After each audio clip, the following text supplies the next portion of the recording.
Well, CCPD's Metrocom emergency line receives hundreds and hundreds of calls every single day. So how many of those calls, though, are unintentional? Sunrise reporter Emily Hamilton spoke with Metrocom officials on what you should do if you accidentally call 911. Emily, tell us what you found out.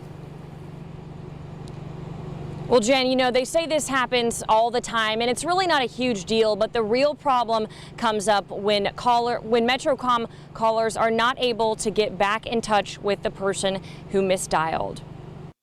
Adam 130, Adam 131, check for an incomplete 911. The accidental pocket dial, an incident Metrocom call takers say they experience dozens of times a day. It was a misdial. Everything's okay there. Clear.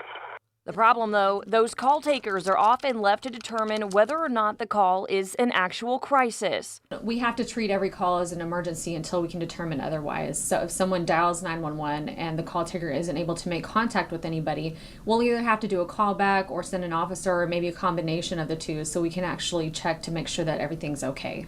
Ultimately, a waste of time and resources. That ties up those valuable resources when we really need them available for actual emergencies that we know are in progress. Metrocom officials say you will not be punished for this kind of mishap, but ask that you do communicate the problem with call takers. If your phone accidentally dials 911, that's okay. Just make sure you stay on the line and talk to the call taker and say it's not an emergency, everything's okay, because otherwise we have to go through additional steps to make contact with somebody to make sure that everything is okay. And Adam 130, Adam 131, call taker got a hold of an employee there. The advisor there's no emergency. It's possibly the phone's malfunctioning. I'll go ahead and show both units clear. Allowing police to quickly serve those in actual danger and saving everyone the headache.